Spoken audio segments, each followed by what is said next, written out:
नमस्कार, आप देख रहे हैं बिहार न्यूज। इस वक्त की बहुत बड़ी खबर, बिहार से नीतीश युग का अंत। नीतीश कुमार ने दिया इस्तीफा, अब मोदी सरकार बनाएंगे पर्ची सरकार। राजनीति में मची बड़ी हलचल। नीतीश कुमार का इस्तीफा, बिहार की सियासत में हुआ बड़ा उलटफेर। नीतीश के फैसले से बिहार में आई खलबली, नई राजनीति की हुई शुरुआत। बिहार में 20 साल बाद बदलेगा बिहार का चेहरा, नीतीश का बड़ा फैसला। नीतीश के राज्यसभा जाने से बिहार की राजनीति में आया भूचाल। नीतीश का बड़ा दांव, बिहार की राजनीति में आया तूफान। नीतीश कुमार ने सीएम पद से इस्तीफा दे दिया है। ये इस वक्त की बहुत बड़ी खबर आ रही है, बिहार से आ रही है। दरअसल जब बड़ा पेड़ गिरता है तो धरती भी हिल जाती है। कुछ ऐसा ही हुआ है बिहार की राजनीति में, क्योंकि मुख्यमंत्री नीतीश कुमार ने राज्यसभा के लिए नामांकन भर दिया है। और इसी के साथ कई लोग कह रहे हैं कि बिहार में नीतीश युग का एक बड़ा अध्याय खत्म होने जा रहा है। 20 साल तक बिहार की राजनीति में एक नाम, एक चेहरा और एक पहचान रही नीतीश कुमार, और अब उनके इस फैसले के बाद बिहार की सियासत में मची है जबरदस्त खलबली। इस फैसले के बाद मीडिया मुख्यमंत्री के पैतृक गांव कल्याण विकास नालंदा पहुंची। बिहार के लोगों का कहना है कि नीतीश कुमार ने बिहार को गड्ढे से निकालकर शिखर तक पहुंचाया है। एक स्थानीय निवासी ने बताया कि नीतीश कुमार बिहार के लिए किसी विकास पुरुष से कम नहीं है। आज अगर सड़क, शिक्षा और कानून व्यवस्था किसी की वजह से है तो वो नीतीश कुमार की वजह से है। ऐसे में नीतीश कुमार का इस्तीफा अब बिहार की जनता नहीं सहेगी। इस प्रकार का आपको बता दें कि बिहार में विरोध भी होने लगा है। नजर डालेंगे पूरी रिपोर्ट कार्ड पर, लेकिन उससे पहले कमेंट सेक्शन में ये जरूर बताएं कि आप बिहार के किस जिला या शहर से इस वीडियो को देख रहे हैं। क्या नीतीश कुमार का सीएम बना रहना चाहिए? तो कमेंट सेक्शन में यस लिखकर जरूर भेजना। देखते हैं कितने लोग नीतीश कुमार को बिहार के मुख्यमंत्री के तौर पर देखना चाहते हैं। बिहार के लिए फैसला बहुत ही बड़ा दुख है। लोगों ने ये चिंता जाहिर की है। उन्होंने कहा कि हम इसके खिलाफ विरोध प्रदर्शन करेंगे।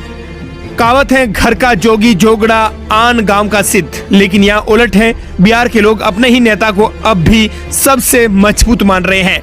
नीतीश कुमार के इस फैसले के बाद राजनीतिक गलियारों से लेकर गांव की चौपाल तक जोरदार चर्चा शुरू हो गई है। कई लोग इसे बिहार की राजनीति में एक नए दौर की शुरुआत मान रहे हैं। वहीं कुछ लोग कह रहे हैं कि इतनी जल्दी यह फैसला नहीं होना चाहिए था।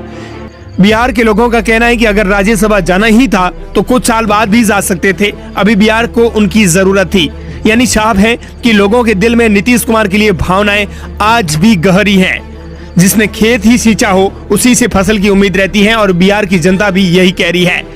इधर आपको बता दें कि नीतीश के बेटे निशांत को लेकर हुई चर्चा। इसी बीच एक और खास खबर आ रही है। कई लोगों का मानना है कि नीतीश कुमार के बेटे निशांत कुमार को राजनीति में आना चाहिए। गांव के लोगों का कहना है कि अगर निशांत राजनीति में आते हैं तो वे पार्टी और बिहार को संभाल सकते हैं। हालांकि निशांत कुमार है अभी तक राजनीति से दूरी बनाए हुए है, लेकिन राजनीति में कहा जाता है कि खाली जगह कभी खाली नहीं रहती। इसीलिए अब सबकी नजर जेडीयू और बिहार की अगली राजनीति पर टिकी हुई है। अगर नीतीश कुमार के सफर की बात करें तो ये किसी फिल्मी कहानी से कम नहीं है। कॉलेज के दिनों में जेपी आंदोलन से शुरुआत, कई संघर्ष, कई राजनीतिक मोड़, और फिर बिहार की राजनीति में सबसे बड़ा चेहरा बनकर उभरे नीतीश कुमार। उन्होंने 9 से ज्यादा बार मुख्यमंत्री का पद संभाला और करीबन 20 साल तक बिहार की सत्ता के केंद्र में रहे। कहावत ही है कि मेहनत रंग लाती है, और यही मेहनत बिहार के विकास में भी दिखी। सड़कें बनी, कानून व्यवस्था सुधरी, महिलाओं को आरक्षण मिला, पुलिस भर्ती में 35% महिलाओं को मौका मिला, और पंचायत चुनाव में 50% तक आरक्षण मिला।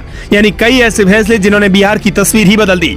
अब सबसे बड़ा सवाल यह है कि क्या बिहार में सचमुच नीतीश युग खत्म हो रहा है, या फिर राज्यसभा से भी वे राजनीति में उतने ही एक्टिव रहेंगे? राजनीति के जानकारों का कहना है कि नीतीश कुमार का अनुभव अभी बिहार की राजनीति के लिए बहुत खास है।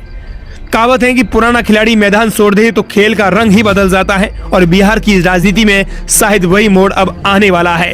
फिलहाल इतना तय है कि नीतीश कुमार का नाम बिहार की राजनीति के इतिहास में स्वर्ण अक्षरों में लिखा जाएगा, क्योंकि 20 साल तक की उनकी राजनीति ने बिहार को नई पहचान दी, और अब पूरा बिहार देख रहा है आगे की राजनीति किस करवट बैठती है। आप क्या सोचते हैं? क्या सच में बिहार में नीतीश युग का अंत हो रहा है? तो हाँ, जरूर हो रहा है। आप भी अपनी राय कमेंट में जरूर बताइए। नमस्कार, जय हिंद, जय बिहार।